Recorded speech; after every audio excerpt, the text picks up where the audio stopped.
Welcome to the very originally named Weird and Creepy Things Online series. I'll be showing you things that either made me go, hey, that's pretty epic, or made me question why my best friend left his life behind in favor of the Christian church.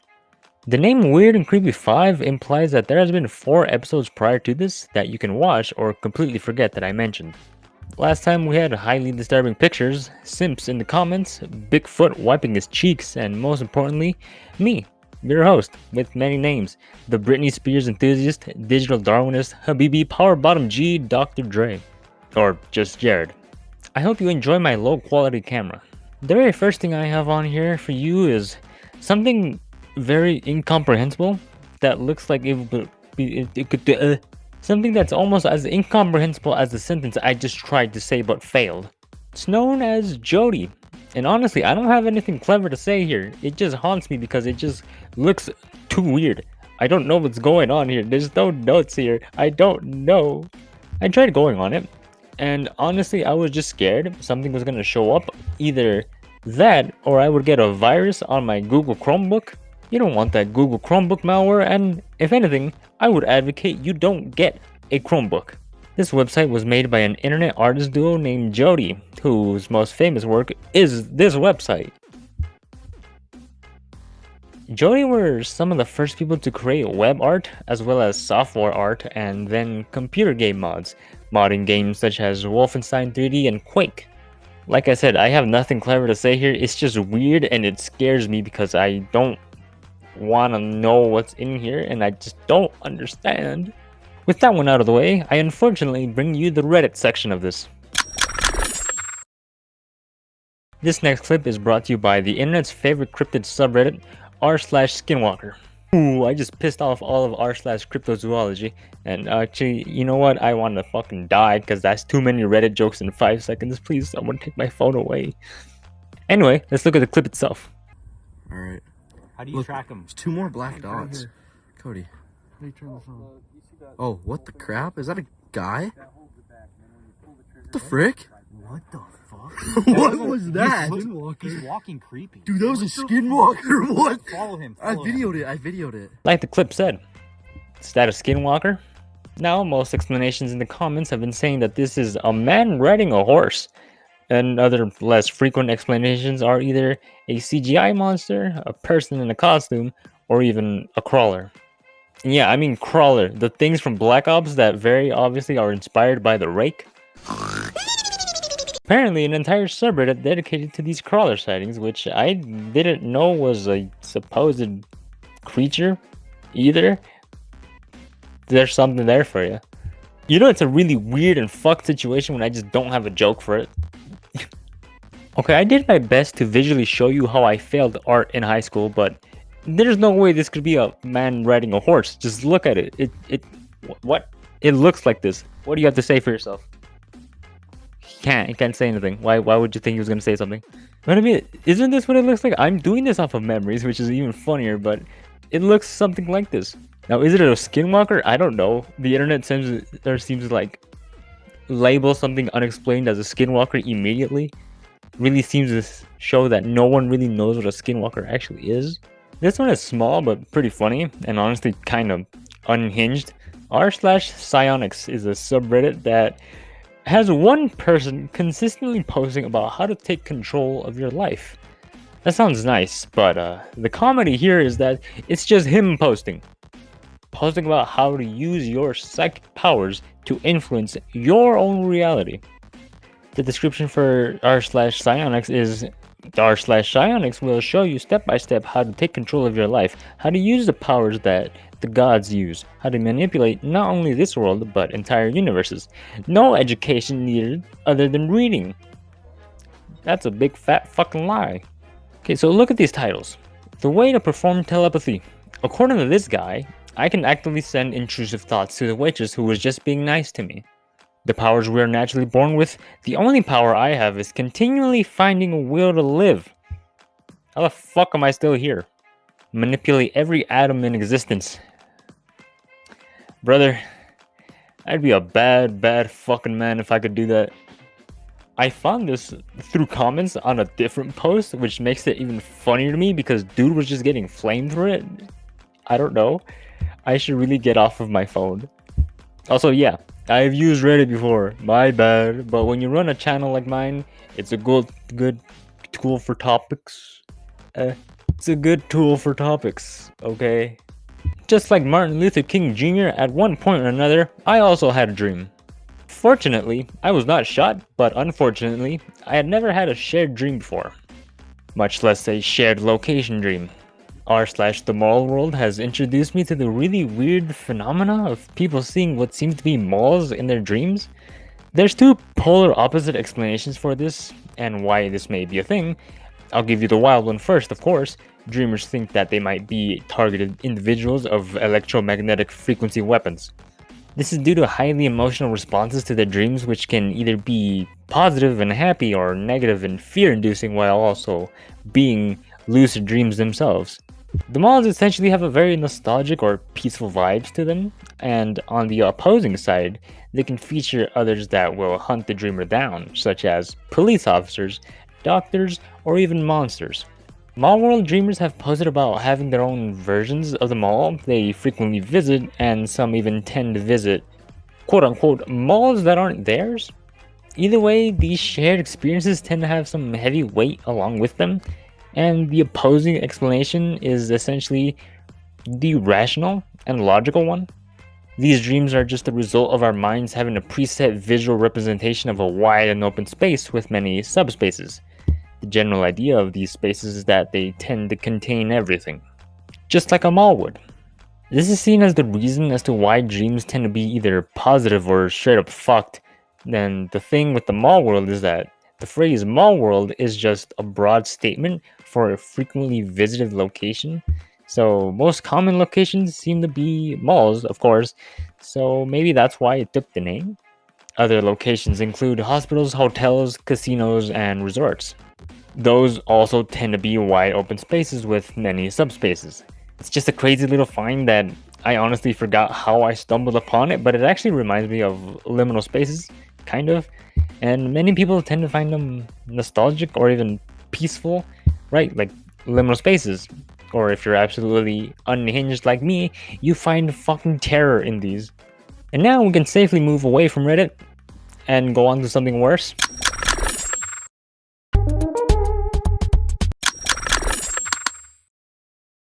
I have to make a disclaimer here actually, and I'm putting the worst one first so we can get it out of the way. This is not meant to poke fun at what I'm about to say. This isn't meant to, well, I guess, yeah, to make fun of it. This isn't a joke, essentially. This is actually a weird thing I came across, and it makes sense to put it here, essentially. I will never advocate for you doing this, and well, you never know who's watching, so if you need help, please get it. The School Massacre Archives is a YouTube channel that archives footage of school massacres. Like I was saying before, first and foremost, this isn't satire, nor are the videos actually being posted by them. This is exactly what it says. It's an archive channel. And I won't post any of the clips due to this being a heavier subject, but I'll be honest, this, at first glance, is a highly disturbing find. And yeah, I've made the conscious decision to include this into a rather light-hearted video. Why? Because I do think something like an archive channel for these kind of situations could be beneficial to understanding the situations. There's an educational value here, although personally I don't know what it could be other than we actually get to see what happens. I'm sure more perceptive people could have more to say on the educational aspect, but yeah, a link to the channel is in the description. Obviously this is highly distressing, so be advised.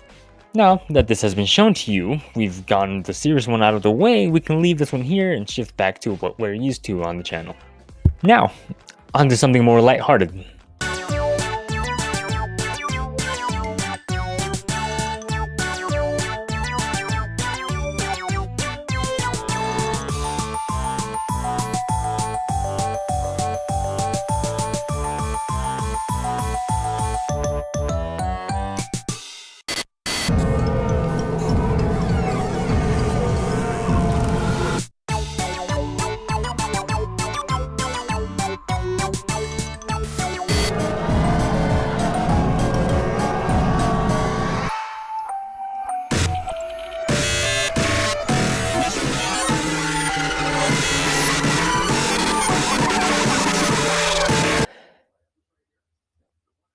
What you just saw is an animated video uploaded by Opti Animation, and truth be told, I don't know what the fuck this is, man. I looked into the channel, and it seems to be anime-inspired animations, music videos, or something similar. Very rhythm-based videos. It's this one fucked up video that got recommended to me, and it caught me with my pants down, wiener out, and ass hanging loose. I didn't know what to do. Honestly, vocally, I can't do this justice other than saying these flowers caught me so off guard. I don't know what to say again. But if you're into fast-paced edited videos or even anime, or you just want to see the fucking video, a link to Opti Animation is in the description. Over the course of very recently, a new subgenre has made its way onto the tubes of you in the horror category. Many of you know the phrase analog horror, and in episode 2 of this series I featured the smile tapes for anyone who may be a fan or is interested in this new genre. For those that may not know, analog horror can be described as a horror story, usually presented as a web series which typically uses VHS visuals and themes to tell their story, along with TV broadcasts and even infomercials. Now I'll be honest, I don't like horror in any way. Too scary, honestly. Some people would say I'm a pussy, I'm a little bitch, I'm sexist, I don't like fun, I don't like watching good movies, all that kind of stuff. And to that, I say, you're right. So analog horror isn't something I'm too into, however, I'm aware of many, and I like the idea of bringing lesser known series into these videos. So I managed to find one that actually interested me, and it starts with the Quentin Sanders tapes. Quentin Sanders is a historian and college professor who was brought to Foxwood University to decipher a certain book excavated in England, which is called the Compendium. Sanders began tape recording his thoughts on his experiences at Foxwood. This is how we learn about what he was able to see in the book. The story itself takes inspiration from Lovecraftian horror, and I won't go over the entire story, but the story actually spawned a much bigger thing called the Dominoverse number 1999.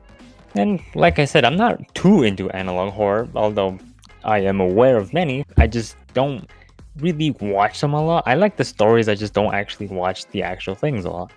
But like I said, I actually did like this one. I like Lovecraftian horror, which is a very backwards thing to say. Lost media is something that's still new to me, and every now and then there's something that actually interests me, right? Radio WWE, porn videos I didn't save, or George Lopez showing up on a Dora commercial.